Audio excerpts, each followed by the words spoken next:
Pastor Linda, Miss T, a child of God, and I'm truly humbled this morning. Amen. And I'm here to talk about the resurrection. I stood there as the minutes rolled into hours. I heard the agonizing breath of dying men impaled upon the crosses. My grief was suffocating me.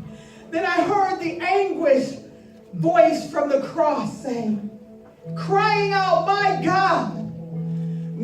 God, why have you forsaken me? And I closed my eyes and I beat my hand upon my chest and I raised my hand to heaven. How could they? I questioned God, how could they take his life? The life, or did he give him this life? How could God abandon his son in a moment of his greatest need? And then I heard the deep gasp. I looked at the cross and I heard Jesus say, Father, into your hands I commit my spirit. And then one last breath. With their spears, the soldiers pierced his side to ensure that Jesus truly was dead.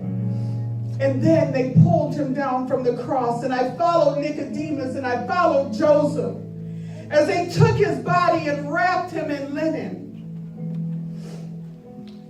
They laid him in an empty tomb that was supposed to be for Joseph and his family. All hope was now gone. Confused and broken, I went home. I just couldn't imagine how the very people that he came to save, the very people that he loved, how they could do such a thing. There were no words to express how deeply my heart ached. And for the next couple of days, sorrow and grief, they just overwhelmed me. My long-awaited Messiah, he was dead.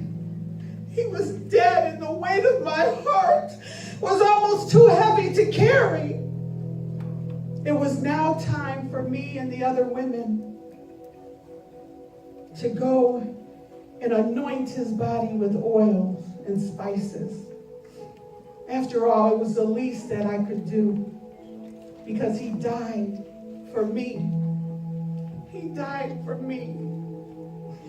He freed me from a life of sin.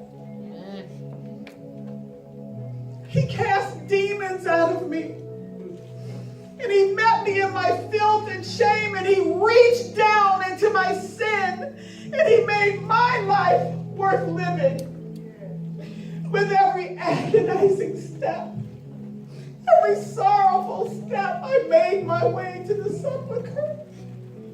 I made my way to that tomb, and I know that there was a possibility that I could be arrested and I could even be killed.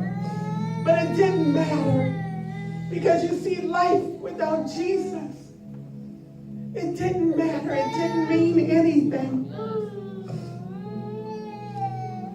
The guards were gone. But wait, how could this be? The stone has been rolled away. How could this be?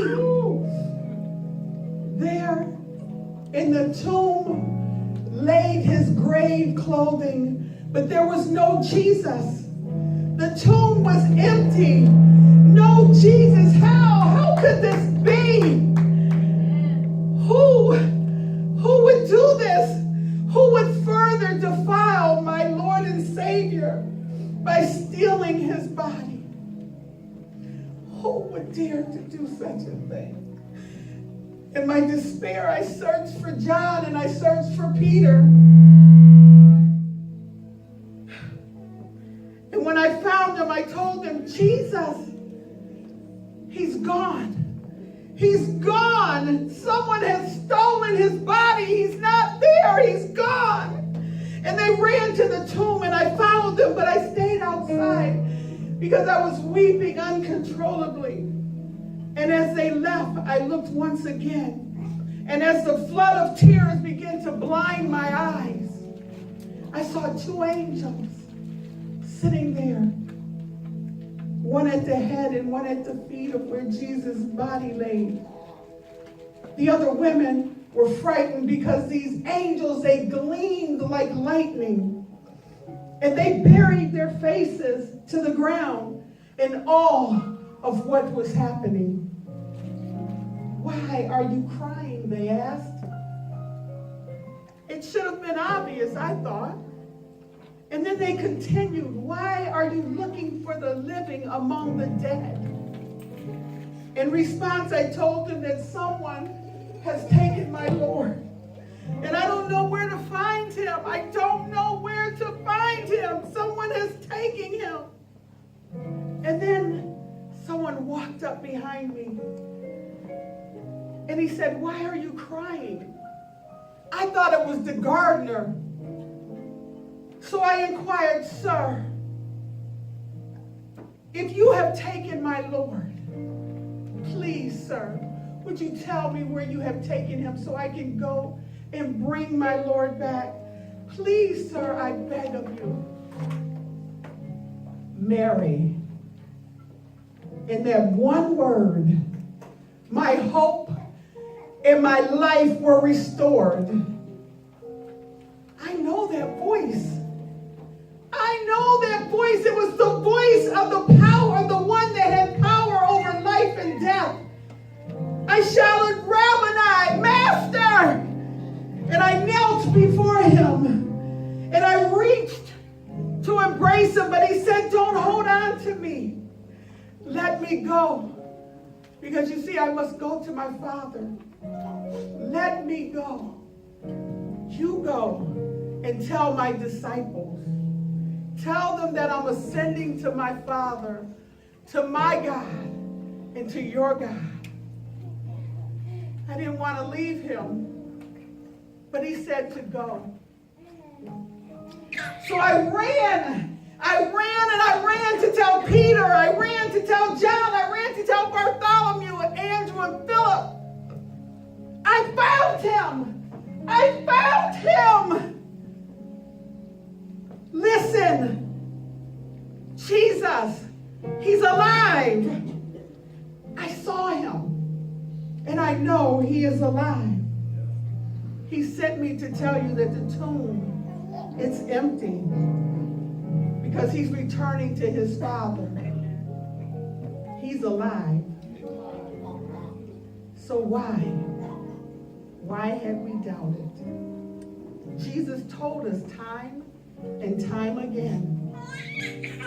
He told us that the Son of Man would be rejected. He told us that he had to lay his life down for the ransom of many.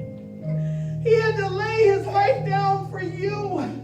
He laid it down for you and you and you. He laid it down for me. Thank you. He told us that he had to die. He told us. He also told us that he would rise again. Glory to God. He told us that he would rise again. An empty tomb is worth more than 1,000 promises. Yet, I wonder, those of us who say that we are friends of Jesus, those of us who say that we love him, I wonder, how is it then that we can be so slow to recognize? How we can be so slow to recognize and understand who it is that walks among us. Yes. Come on.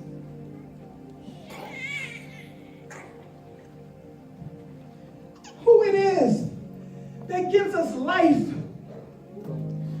We will never find life among the dead. We gain life through the one who conquered death and the grave. Everything that has been taken, everything, God can and he will restore. If there is hope and if there's a way to be made in this world, it would be through Jesus Christ. Because you see, every knee shall bow. And every tongue will confess. Every tongue will confess that Jesus is